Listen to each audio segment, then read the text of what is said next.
आज ईद मिलाद उन नबी का त्योहार है, लेकिन किस मुंह से आपको मुबारकबाद दूं। आज भारत के कई शहरों में ईद मिलाद उन नबी के मौके पर जश्न मनाया जा रहा है, जुलूस निकाले जा रहे हैं। वहीं कई शहरों में पुलिस के खौफ के चलते ना कोई जुलूस निकाला गया, ना जश्न मनाया गया। और ऐसे में एक और बड़ी खबर निकल करके सामने आई। खबर सामने आती है कर्नाटका से। कर्नाटका के मंगलुरु शहर में बदरिया मस्जिद पर पथराव किया गया। बताया जा रहा है कि दो बाइक सवारों ने पथराव किया, जिसकी वजह से मस्जिद के खिड़की के शीशे भी टूट गए। और अब उसको लेकर के 5 वीएचपी विश्व हिंदू परिषद के कार्यकर्ताओं को गिरफ्तार किया गया है। ये तस्वीरें आप देखिए, विश्व हिंदू परिषद के कार्यकर्ताओं ने किस तरीके से वहां पर प्रोटेस्ट के नाम पर बैरिकेड को तोड़ा और उसके बाद में जबरदस्त तरीके से हंगामा किया। और गले में पड़े हुए पटके से ही आप पहचान सकते हैं कि ये किस संगठन के लोग हैं। लेकिन इसके बाद में जो खबर सामने आई वो वाकई चौंकाने वाली है।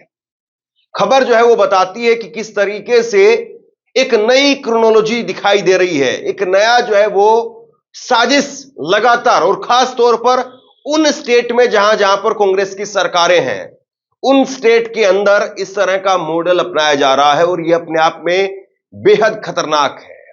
लेकिन पुलिस ने अब इसको लेकर के हाई अलर्ट मोड पर पुलिस है और पुलिस पूरी एहतियात बरत रही है। और पुलिस ने 5 विश्व हिंदू परिषद के कार्यकर्ताओं को गिरफ्तार करने का काम किया है। यह खबर आपके स्क्रीन पर आप देखिए। कर्नाटक के मंगलुरु में मस्जिद पर पथराव के मामले में पुलिस ने हिंदू संगठन के 5 कार्यकर्ताओं को अरेस्ट किया है। यह घटना मंगलुरु के बाहरी इलाके में कटिपल्ला 3 ब्लॉक की बदरिया मस्जिद पर हुई है। पथराव करने वाले बाइक पर सवार होकर के आए थे। एक माहौल जो है वो लगातार क्रिएट किया जा रहा है कि कोई भी इस तरह से त्योहार आएगा तो उसके बाद में कुछ आपको रिएक्शन करना है और फिर उसके बाद में एक्शन जो है फिर अपने आप हो जाएगा। एक तरीके का मॉडल जो दिखाई दे रहा है।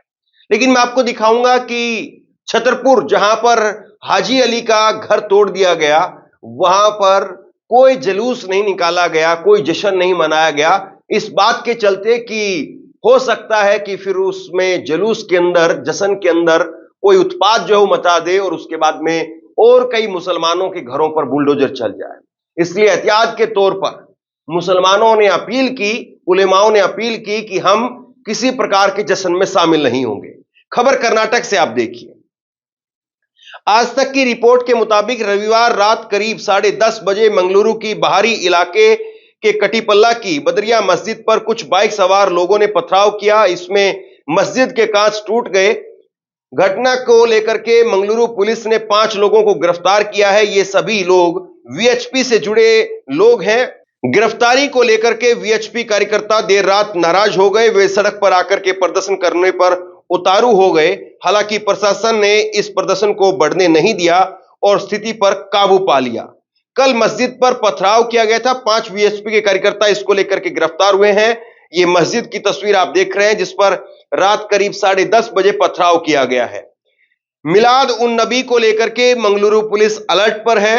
इस्लाम धर्म में ईद मिलाद उन नबी का त्योहार पैगंबर हजरत मोहम्मद के जन्मदिन के रूप में मनाया जाता है। इस दिन मुस्लिम समुदाय के अंदर प्रार्थनाएं, समारोह, जश्न और जुलूस निकाले जाते हैं। मंगलुरु में सोमवार शाम तक अलग अलग हिस्सों में जुलूस निकाले जाएंगे। इन्हीं जुलूस को लेकर के अलग संगठनों के अंदर हिंसा ना हो, इसके लिए Mangaluru police high alert mode पर है। कर्नाटक के मंगलुरु में मिलाद उन नबी से जुड़ी एक सोशल मीडिया पोस्ट को लेकर के विश्व हिंदू परिषद और बजरंग दल के कार्यकर्ताओं ने नाराजगी जताई। सोमवार सुबह दोनों संगठन मंगलुरु की सड़क पर प्रदर्शन के लिए उतरे। प्रोटेस्ट रोकने के लिए पुलिस ने बैरिकेडिंग लगाई, जिसे प्रदर्शनकारियों ने तोड़ दिया। स्थिति को काबू में पाने के लिए प्रशासन ने रैपिड एक्शन फोर्स आरएएफ के जवानों को तैनात किया। तो कुल मिलाकर के ये हालात हैं, ये उन राज्यों के हालात हैं जहां पर खास तौर पर कांग्रेस की सरकारें हैं। एक आपको पता है, मैंने 2 दिन पहले भी आपको खबर दिखाई थी। ये बताया गया कि पुलिस ने जो है वो गणपति भगवान को जो है वो गिरफ्तार कर लिया है। और यहां तक कि प्रधानमंत्री ने भी इसको लेकर के मंच से ऐसी बात कही। लेकिन सच्चाई इसके उलट थी।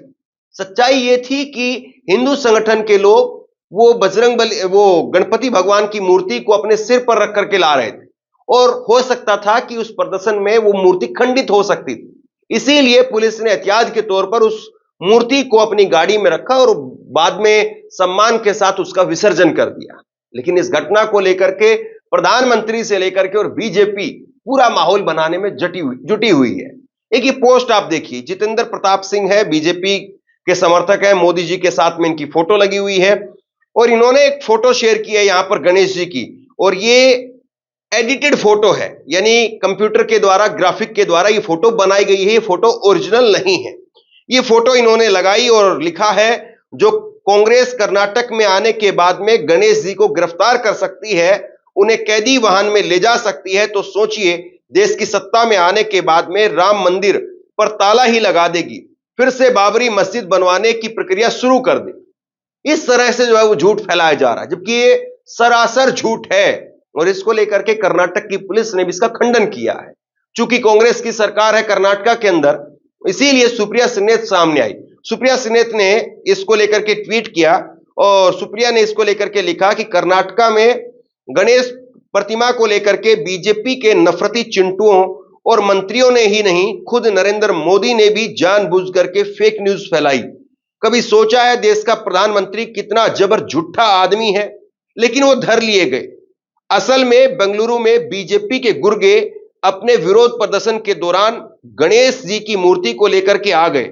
यह गणपति का अपमान है। मूर्ति प्रदर्शन में खंडित भी हो सकती थी। कर्नाटक पुलिस ने बीजेपी गुर्गों से मूर्ति लेकर के वैन में सुरक्षित रख दी। बाद में जीप में शिफ्ट करके पुलिस स्टेशन ले गए, वहां पूजा अर्चना के बाद में विसर्जन किया। यह सूझबूझ होती है स्थिति को संभालना और मूर्ति को सुरक्षित रखना। नरेंद्र मोदी शर्म का नाम सुना है? नहीं ना। कभी सोचा है कि देश का प्रधानमंत्री कितना जबर झूठा आदमी है? कर्नाटका में गणेश जी की प्रतिमा को लेकर भाजपाई नफरती चिंटुओं और मंत्रियों ने तो सफेद झूठ बोला ही, नरेंद्र मोदी भी पीछे नहीं रहे, उन्होंने भी झूठ बोला। पहले सुन लीजिए कि कांग्रेस के राज में कर्नाटका में गणपति जी को भी सलाखों के पीछे डाला जा रहा है। लेकिन मोदी जी धर लिए गए, क्योंकि असलियत यह है कि कर्नाटका की राजधानी बेंगलुरु में बीजेपी के कुछ लोग विरोध प्रदर्शन के लिए आए थे और साथ में गणेश जी की प्रतिमा भी लेकर आए थे। यह ईश्वर का अवमानना है, अपमान है, मूर्ति खंडित भी हो सकती थी। तो सूझबूझ दिखाते हुए कर्नाटका पुलिस ने मूर्ति ले ली, पहले वैन में रखी और उसके बाद अपनी जीप में रखकर पुलिस स्टेशन ले गए, वहां पर पूजा अर्चन किया और विसर्जित कर दिया मूर्ति को। उसकी तस्वीरें भी आपको दिखाई दे सकती हैं। इसको कहते हैं सूझबूझ, स्थिति को संभालना और ईश्वर का पूरा सम्मान करना। तो नरेंद्र मोदी जी, शर्म तो आपको आनी चाहिए, लेकिन शर्म का नाम सुना है क्या आपने? नहीं ना। बात केवल इतनी सी नहीं है, बात यह है कि अब मुस्लिम धर्म के अंदर एक इस तरीके का खौफ फैलाया जा रहा है, जिसको लेकर के अब मुसलमानों ने अपने त्योहारों से भी दूरी बनानी शुरू कर दी है। सोचिए अपने आप में कितनी बड़ी जो है विडंबना है। हम एक धर्मनिरपेक्ष देश अपने आप को कहते हैं, लेकिन अगर धर्मनिरपेक्ष देश में एक धर्म के लोग अपने धर्म के जुलूस में भी शामिल होने से पीछे हट रहे हैं, तो क्या वाकई जो है वो धर्मनिरपेक्षता को लेकर के सवाल नहीं पूछा जाना चाहिए? खबर मैं आपको दिखाता हूं मध्य प्रदेश की। मध्य प्रदेश के छतरपुर में जिस तरीके से बुलडोजर चला अभी कुछ समय पहले, उसको लेकर के अब मध्य प्रदेश के छतरपुर के अंदर अलग अलग मस्जिदों से यह ऐलान किया गया कि वो जुलूस नहीं निकालेंगे, जश्न नहीं मनाएंगे। क्यों? आप खुद सुनिए। जुलूस मोहम्मदी सल्लल्लाहु तआला अलैहि वसल्लम जो हर साल बड़ी शान और शौकत के साथ निकाला जाता था, इस साल अलीपुरा के जिम्मेदारान और अवामी अहले सुन्नत ने मशवरा किया है कि जिला छतरपुर मध्य प्रदेश हमारा दारुल इफ्ता, इस वक्त शहर के तमाम उलमा अपने घरों से बेघर हैं। कुछ उलमाए किराम को शिद्दत के साथ मारा गया और उनको जेल भेजा गया, जो बेगुनाह हैं, जिसको लेकर अवामे अहले सुन्नत अलीपुरा नतीजा निकाला कि हम अपने गांव अलीपुरा में ईद मिलादुन्नबी सल्लल्लाहु तआला अलैहि वसल्लम का जुलूस नहीं निकालेंगे। और शासन प्रशासन से हमारी मांग है कि बेगुनाहों को रिहा किया जाए। तमामी अवाम अहले सुन्नत अलीपुरा से गुजारिश है ईद मिलादुन्नबी अपने घरों पर मनाएं। अस्सलामु अलैकुम व रहमतुल्लाहि व बरकातुहू। कुल मिलाकर के बात यह है कि जिस तरीके से आज माहौल बनाया जा रहा है और धर्म के नाम पर एक तरफ आप देखते हैं कि कावड़ियों पर फूल बरसाने के लिए मुख्यमंत्री तक आ जाते हैं और रास्ते अलग अलग बना दिए जाते हैं, और दूसरी तरफ एक धर्म के लोग वो अगर अपना जुलूस निकालने के लिए भी खौफ खाने लगे तो सोचिए कि हम किस तरफ जा रहे हैं और हमारी यात्रा क्या वाकई उस तरफ होनी चाहिए।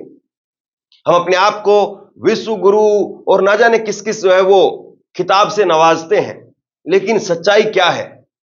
सच्चाई तो हमारे सामने है। और इसीलिए मैंने कहा था ईद मिलाद उन नबी की मुबारकबाद आपको देना चाहता हूं, लेकिन जरा सोचिए कितने शहरों में कितने जगह पर आज जश्न मनाया गया है और कितनी जगह पर आज खौफ की वजह से लोग पीछे हट रहे हैं। और यह अपने आप में भारत के लिए वाकई सोचने वाली बात है। ये खबरें जब बाहर के मुल्कों में जाती हैं तो कैसे सोचते होंगे वहां के लोग हमारे बारे में, सोचिए जरूर। बहरहाल आप सबको ईद मिलादुन नबी की ढेरों मुबारकबाद और दुआएं कीजिए कि इस देश का भाईचारा, इस देश का ताना बाना जो दुनिया भर में मिसाल कायम करता था और दुनिया भर में मिसाल आगे भी कायम करेगा, लेकिन कुछ लोग अपनी नफरत में इतना अंधे हो गए हैं, कुछ लोग अपने एजेंडे में, कुछ लोग अपनी राजनीति के चलते इतने कट्टर, इतने नफरती हो गए हैं। आप लोग दुआएं कीजिए कि उनके दिलों में कम से कम कुछ मोहब्बत के अंकुर जो बचे हुए हों वो थोड़ा बढ़ें। मैं आज त्योहार का मौका है, सिर्फ इतना ही कहूंगा। बहुत बहुत धन्यवाद।